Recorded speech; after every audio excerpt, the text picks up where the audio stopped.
In the early 20th century, as modern medicine was beginning to take shape, one physician in the Pacific Northwest gained infamy for her controversial and deadly practices. Dr. Linda Burfield Hazzard, often referred to as the Starvation Doctor, claimed to have discovered a cure for nearly every ailment known to mankind. Her method was as radical as it was dangerous: prolonged fasting, often to the brink of death. Under the guise of medical treatment, Hazzard led her patients down a path of severe malnutrition and ultimately, for many, to their graves.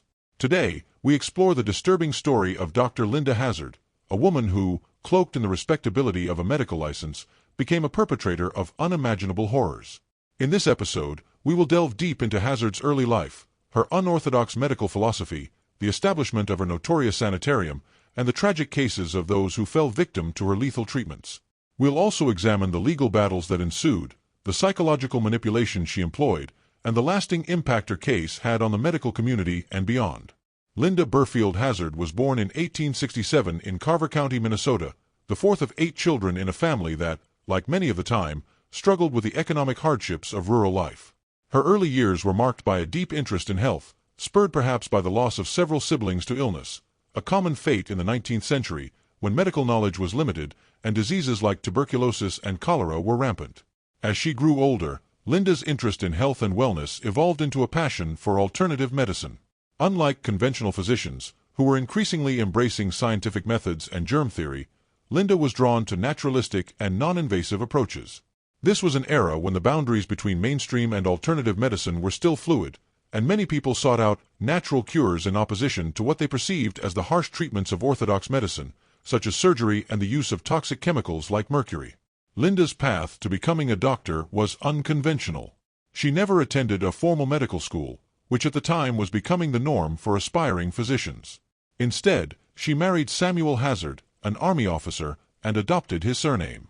The couple moved frequently due to Samuel's military postings, which gave Linda exposure to various regional practices and beliefs about health.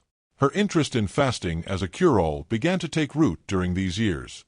Inspired by the writings of alternative health advocates like Edward Hooker Dewey, who promoted the concept of no breakfast plan and fasting cure, Linda became convinced that fasting could purify the body and cure disease. However, unlike Dewey, who recommended short fasts, Linda would eventually push this idea to its deadly extreme. In 1908, after years of self-study and practice, Linda Hazzard took advantage of a legal loophole in Washington state that allowed practitioners of natural healing to be licensed as physicians without formal medical degrees. Armed with this license, she began practicing as a fasting specialist, positioning herself as an authority in the burgeoning field of naturopathy. Fasting has been practiced for thousands of years, often for religious or spiritual reasons, and sometimes for health. Throughout history, various cultures have believed in the purifying effects of abstaining from food, seeing it as a way to cleanse the body and soul. In the late 19th and early 20th centuries, as the wellness movement gained momentum, fasting was increasingly touted as a therapeutic practice. However, few took it to the extremes that Linda Hazzard did. Hazzard's philosophy was rooted in the belief that food was the primary source of disease, toxins, and impurities in the body. She argued that most ailments, from minor colds to serious chronic diseases, were caused by the body's inability to properly process and eliminate these toxins. According to Hazzard, the solution was simple: remove the source of the problem by ceasing to eat. In her 1908 book, Fasting for the Cure of Disease, Hazzard laid out her theories in detail. She claimed that by fasting, the body could expel impurities, allowing the natural healing processes to take over. She asserted that fasting could cure everything from digestive disorders to cancer, and that the initial discomfort and weakness felt during fasting were signs that the body was ridding itself of harmful substances. Hazzard's fasting regimen was severe. Patients were allowed only small amounts of thin broth made from boiled vegetables, sometimes accompanied by a small serving of fruit juice or water. Solid food was strictly prohibited. The fasts could last for days, weeks, or even months, depending on the patient's condition and Hazzard's judgment.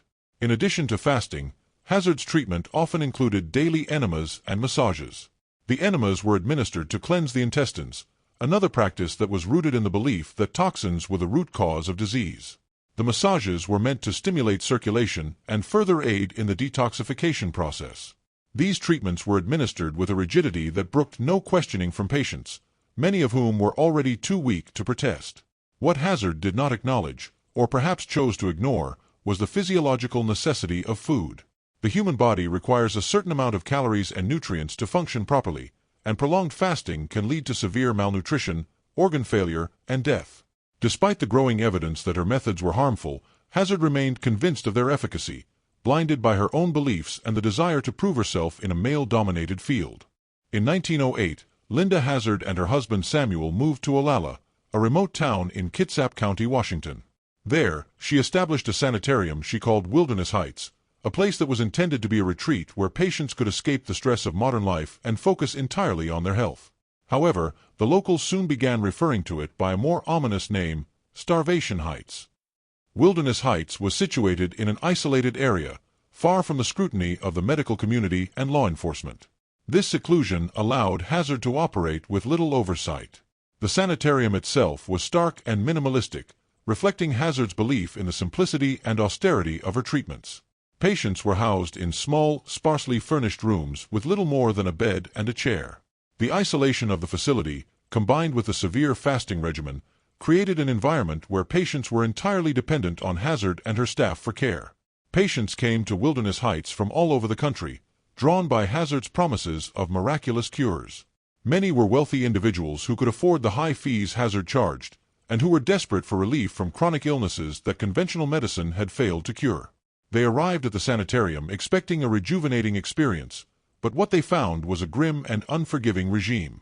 Hazzard's treatment methods were harsh and uncompromising. Upon arrival, patients were immediately put on a strict fasting regimen, which involved consuming only small amounts of vegetable broth and water. As the days passed, their physical condition began to deteriorate. Weight loss was rapid and severe, leaving them weak and vulnerable to infection and other complications. Despite their worsening condition, Hazzard assured her patients that their suffering was a necessary part of the healing process. She insisted that the weakness, dizziness, and pain they experienced were signs that the body was purging itself of toxins. Hazzard was known for her authoritative demeanor, and her patients, many of whom were already weakened and desperate, trusted her judgment. Wilderness Heights was designed to be a place of retreat and healing, but for many, it became a place of no return. The combination of severe malnutrition, psychological manipulation, and isolation from the outside world created a dangerous environment where patients were at the mercy of Hazzard's whims. One of the most tragic and well-documented cases involving Dr. Linda Hazzard is that of the Williamson sisters, Claire and Dorothea. The sisters were wealthy British heiresses who had become fascinated by alternative medicine and were always in search of the latest health craze. Both women were hypochondriacs, convinced that they suffered from a range of ailments despite their generally good health. In 1911, the Williamson sisters came across Hazzard's book, Fasting for the Cure of Disease, and were immediately intrigued. Convinced that Hazzard's methods could cure their perceived ailments, they decided to travel to Washington State to undergo her treatment at Wilderness Heights. They were confident that the fasting regimen would cleanse their bodies and restore their health. Upon their arrival at Wilderness Heights, the sisters were welcomed by Hazzard, who immediately put them on her strict fasting regimen. For weeks, they were given nothing but a small amount of thin broth each day, accompanied by occasional servings of water or juice. As the days passed, their condition began to deteriorate rapidly. Claire and Dorothea lost significant amounts of weight, becoming weak and emaciated. They suffered from dizziness, confusion, and extreme fatigue, but Hazzard assured them that these were positive signs of the body's healing process. Isolated from their family and friends, the sisters became increasingly dependent on Hazzard, who controlled every aspect of their lives. As their health worsened, Hazzard began to take control of their financial affairs. She convinced the sisters to sign over their assets to her, claiming that she needed the money to continue their treatment. By the time their family in England learned of their situation and intervened, it was too late. Claire Williamson had died of starvation, weighing only 50 pounds at the time of her death. Dorothea was rescued, but she was so weak and malnourished that she was barely able to stand. The case of the Williamson sisters brought national attention to Hazzard's practices. The public was horrified by the details of the case, particularly the way in which Hazzard had exploited the sisters' wealth and trust. The media dubbed her the Starvation Doctor, and calls for legal action grew louder. The death of Claire Williamson and the near-fatal condition of her sister Dorothea led to widespread outrage and prompted an investigation into Hazzard's practices. The case was particularly scandalous because it involved the death of a wealthy and well-connected young woman, which drew the attention of the media and the public. In 1912, Linda Hazzard was charged with manslaughter in the death of Claire Williamson. The trial was highly publicized, and the courtroom was filled with journalists, curious onlookers, and supporters of the Williamson family. Hazzard's defense argued that Claire's death was due to an underlying illness, not the fasting regimen, and that the treatment had been administered with the patient's full consent. However, the prosecution presented compelling evidence that Hazzard's treatment was directly responsible for Claire's death. They pointed out the extreme malnutrition Claire had suffered and highlighted Hazzard's financial exploitation of the sisters. Witnesses testified about the harsh conditions at Wilderness Heights and the psychological manipulation Hazzard had used to control her patients. After a lengthy trial, Hazzard was found guilty of manslaughter and sentenced to 2 years in prison. However, the sentence was surprisingly lenient, considering the severity of her actions. Many believe that Hazzard's sentence was influenced by the fact that she was a woman in a male-dominated field, and by the prevailing attitudes toward alternative medicine at the time. Hazzard served her sentence at the Washington State Penitentiary, but her time in prison did little to diminish her belief in her methods. After her release, she continued to practice as a fasting specialist, although she never again achieved the same level of notoriety. Wilderness Heights continued to operate, albeit on a smaller scale, until it was eventually closed down. The story of Dr. Linda Hazzard is a cautionary tale about the dangers of pseudoscience and the importance of regulation in the medical field. Her case highlighted the vulnerability of patients who are desperate for a cure and the potential for exploitation by unscrupulous practitioners. Wilderness Heights, now known as Starvation Heights, has become a symbol of one of the darkest chapters in medical history. The term is synonymous with the tragic consequences of unproven and dangerous medical practices, where the pursuit of health and healing was twisted into a tool of death and deception.